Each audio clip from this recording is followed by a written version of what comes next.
Good evening, good evening, ladies, and welcome to our month-end ladies Bible class. I pray everyone has had a blessed week so far and that you're ready to go on this journey with me this evening. Our study this year is being taken from the book, The Resolution for Women, and we chose this book in partnership with our church theme, Fixing Me in 2023.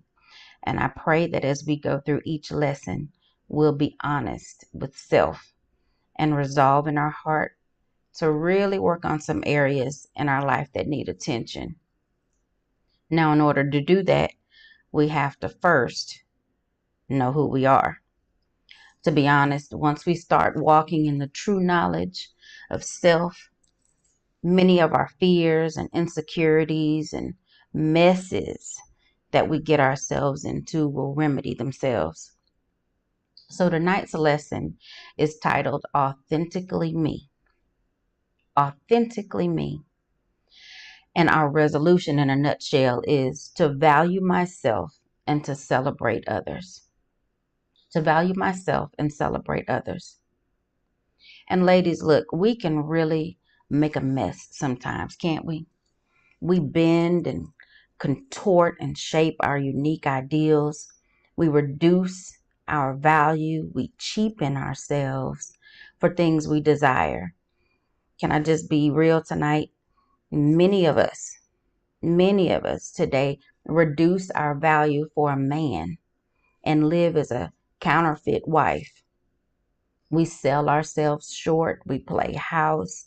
We give up all of our precious pearls freely and scream from the rooftop, hey, I can really be a great wife for you, only for him to ultimately choose to commit to someone else.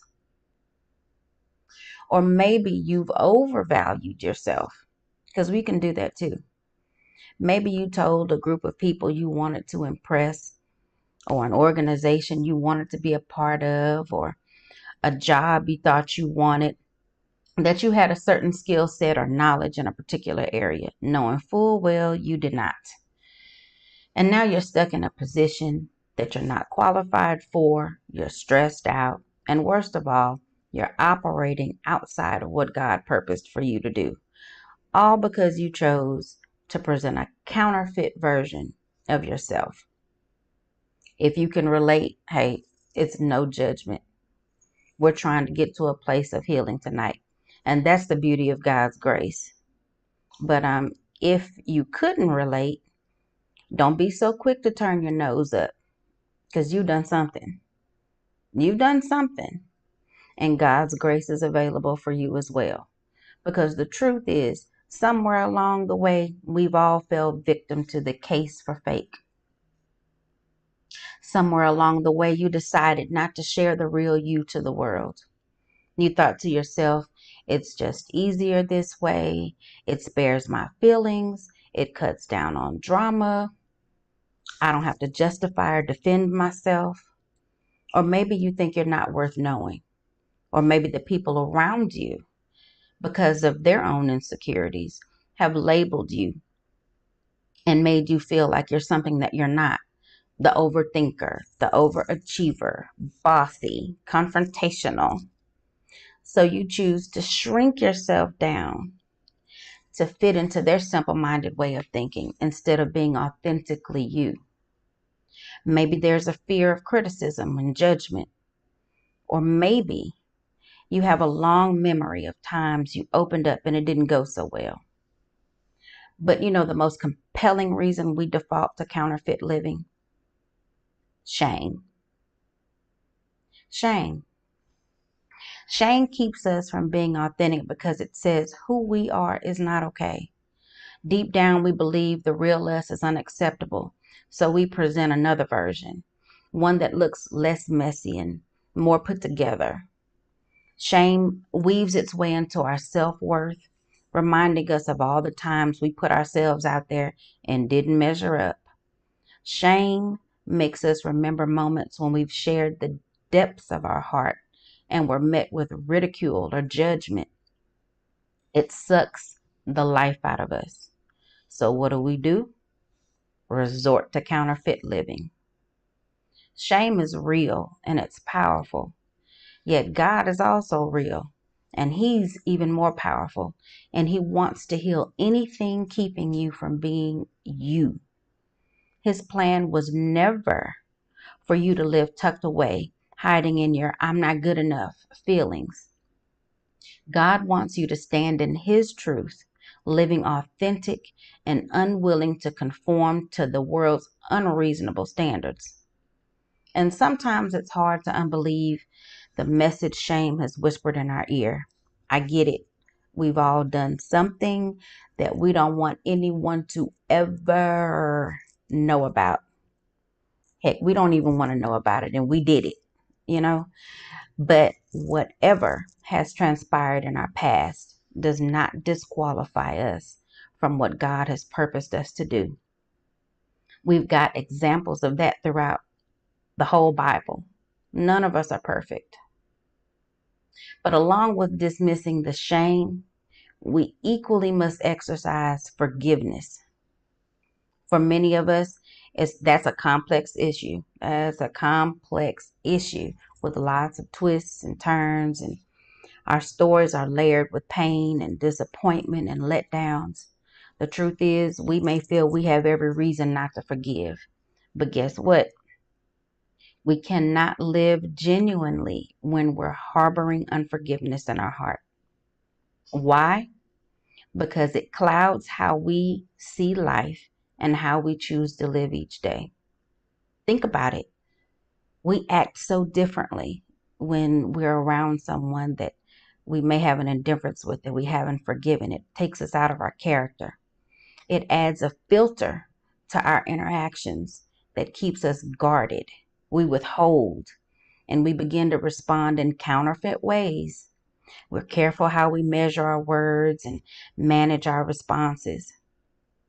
Friends, I get it. It takes real courage to forgive. It can bring up emotions we don't want to deal with.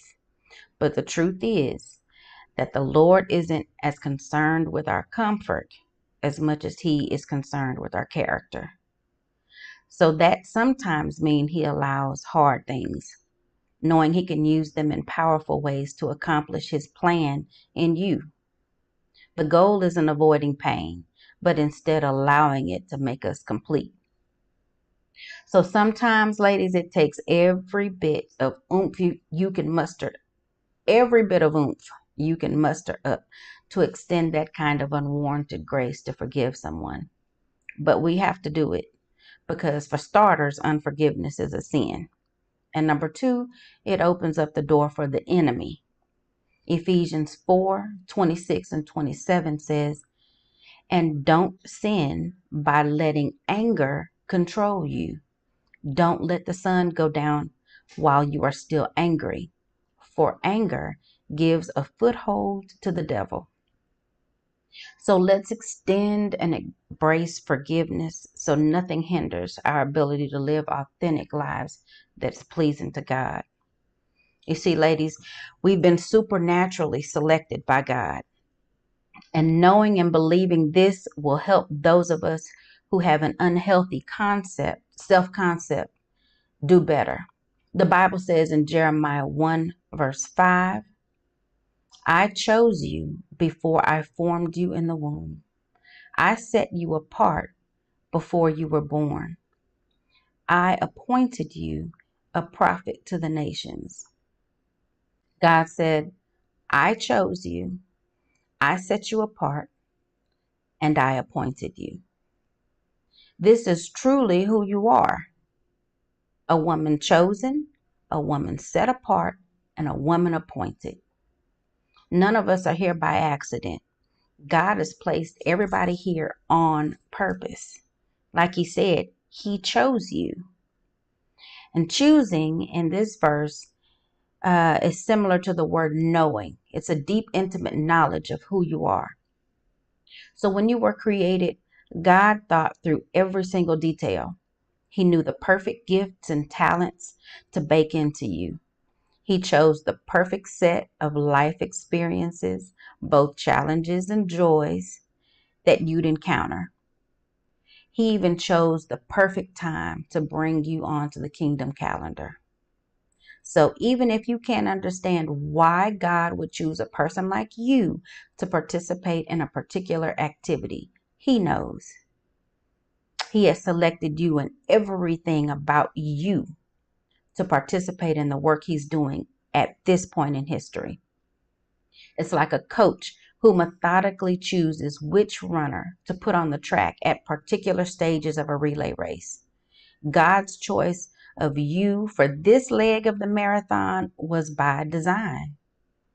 That's why you're here in this position, dealing with that issue, married to that man, involved in that friendship, living in that neighborhood, spearheading that committee, mothering those children, living this life.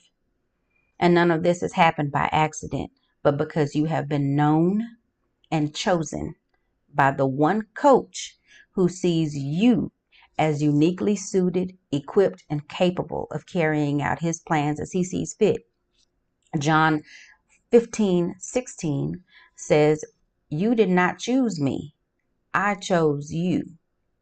So believing that gives us courage to be real rather than worry about what others think about us. Godly confidence breeds authenticity. And He set us apart. You're not like all the other relay runners. So if you spend your time looking at the runner behind you or focusing on the one ahead of you, wishing you had their skills and their talents and their abilities, guess what? Your lane will go unattended. God doesn't need the same runners. He needs sanctified runners, consecrated runners. He needs runners who have been set apart to their particular tasks, fulfilling their own unique roles, running their particular leg of the race in this time and in this place. Now, being set apart carries the idea of being dedicated for a specific use at a specific time, being reserved for those opportunities when you can best be used, when you can most be yourself, the way God made you. It's like those special dishes you might keep in your china cabinet. And most of the time they're kept behind the glass. But when those key moments come around, the ones that call for like a special touch, only the fine dishes will do. And that's you. You are a holy vessel of God, set aside for specific times when the uniqueness you offer can be fully used and valued. A special instrument set apart, useful to the master, according to 2 Timothy 2:21. You see, my sister, some people will only hear, understand, and accept certain things when they hear it in your words, from your perspective, and in your voice. We were each created by God to do our part. And if we fail to do it because we don't think it's valuable enough, or because we're fearful for one reason or another, great loss will be suffered, because someone somewhere needs you and all of your uniqueness to step up to the plate of your calling. Now, one thing I have learned is that when fear is connected to something, it's often because the enemy wants to keep you from it. Chances are there's something beautiful and amazing on the other side that he doesn't want you to possess. And if the enemy can keep you trapped in counterfeit living, your divinely designed future will never come to be. He will have effectively neutralized you. But guess what? Your calling is on the other side of all of your fears. And it's not a call to be perfect, but instead purposeful. So rather than seeking to impress and outperform others, and rather than feeling ashamed by what you don't have and what you can't do, embrace the opportunity to stand as a living example of what God's grace can do with a woman He has set apart, weaknesses and all, to be a sacred vessel in His service. Just be you and do your part, because He has appointed you. Remember we read that? Being chosen and being set apart is an honor, but it comes with great responsibility. Among the reasons God chose you or planted you, as one version of the Bible says, one has one was to put you in a position to yield specific outcomes in your personal life situation.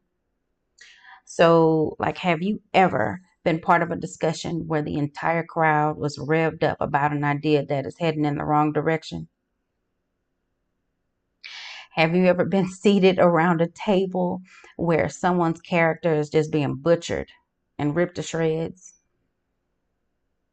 Have you ever stood in earshot of oppressive or racist or discriminatory decision making? Have you ever missed an opportunity to say, I don't agree, when it was asked, is everyone okay with that? I absolutely love the story of Esther. She was a simple woman who gained a very influential position. A decision was made by the higher ups that would have a devastating impact on her community. Now, she could have chosen to remain silent on the issue and enjoy the perks of her new role. However, she put her prominent position in jeopardy and, in her famous words, made the declaration, if I perish, I perish, but I must see the king. That's in Esther 4, verse 7. It was literally life or death because the king didn't have an open door policy, and going to see the king uninvited was basically a suicide mission. But Esther mobilized a team of like-minded women to pray and fast with her. Consequently, Esther's upright opposition saved the nation. Walking in your purpose may sound like, I'd like to challenge that decision, or I'm not comfortable with this conversation, or I can't support this in good conscience. Esther 4:14 says this, if you keep quiet at a time like this, deliverance and relief for the Jews will arise from some other place, but you and your relatives will die. Who knows if perhaps you were made queen for such a time as this? Now, you may not be called to lead the next civil rights movement or something like that, but he's planted you somewhere and he's expecting you to have the courage to be authentically you, even when it's unpopular, unconventional, and inconvenient. Listen, Jesus finished the thought like this. You did not choose me, but I chose you. He says, I appointed you that you should go out and produce fruit. John 15, verse 16. Therefore, you can trust that he's planted you right now in the place where you will be most personally productive. Even if you may not be completely satisfied with the person he's made you to be, or abundantly happy with the circumstances you're currently living, you can be sure that God has planted you he's planted you here with design and intention. He's even selected the soil where you're presently growing. Every kind of season, every weather you've experienced has had to pass through his fingers coming in contact with you. Sometimes it's just a tweak of our perspective that can help us endure the season God has us in. Seeing our situation from a divine viewpoint can usher in a sense of peace, knowing that God has us in his sight. James 1, verse 2 through 4 says, Dear brothers and sisters, when troubles of any kind come your way, consider it an opportunity for great joy. For you know that when your faith is tested, your endurance has a chance to grow. So let it grow. For when your endurance is fully developed, you will be perfect and complete, needing nothing. So you see, it's all been divinely designed to surround you with the conditions that'll allow your unique gifts and abilities to reach their maximum potential, to yield, to grow, to produce everything that is that is working around you. It's been divinely designed to help you grow and allow you to be the unique person that you are. And like a farmer, he expects to reap what he's sown. Apple seeds are supposed to grow apple trees. Watermelon seeds are supposed to grow watermelon. Likewise, your seeds are designed to produce a crop that's uniquely yours. Imagine having a garden and you go out there and you drop some tomato seeds and you go out there to get a tomato and you have a turnip. Or you drop some cucumber seeds and you go out there and you got a pumpkin. Or you think you're about to go get some good corn on the cob and you got an eggplant. Eggplant? Okay. And if you like eggplant, I'm sorry. God bless you. But ultimately, what I'm trying to say is you'd be disappointed, to say the least, if you go out there and you purposely planted a seed and you get something else. So there's no point in trying to produce fruit that is designed for somebody else to grow. Okay? Your job at any given moment is to bring all of your gifts, all of your talents, and all of your passions to the table and believe that they are good enough to produce the fruit that is expected of you. Okay? Trust him. He knows you. He has special plans for you. So don't mess up the garden, okay, ladies? Let God be God all by himself and create his work in you that he intended. So my challenge for you is to take some time to uncover and reconnect with the things that truly describe you, your gifts, your talents, your passions, your dislikes, your weaknesses, your interests, your uniqueness in its rawest form. Don't rush through it. Peeling back the stereotypes and labels and misinterpretations and stigmas that you use to define yourself and others use to define you will probably require a lot of time and effort. And choosing to move forward in authenticity will require even more time. In fact, you might need to enlist the help of a few friends, a few close friends, a few friends that are godly that can help you through. I'd like to ask that you first ask them to point out from their own perspective what makes you unique. It's often more difficult to see ourselves as clearly as someone who's close to us sees us. Our uniqueness tends to become familiar. We get used to ourselves. So open yourself to hearing someone remind you what they see in you. Write these things down. Internalize them. Accept them. Your gifts and skills, your personality and temperament, the things that make you noticeably, singularly you, your strengths, and yes, your weaknesses. Second, pinpoint what ways, if any, that you've neglected to use or celebrate those characteristics and become intentional about honoring those things in the near future. What a wonderful gift this return to authenticity could be to you.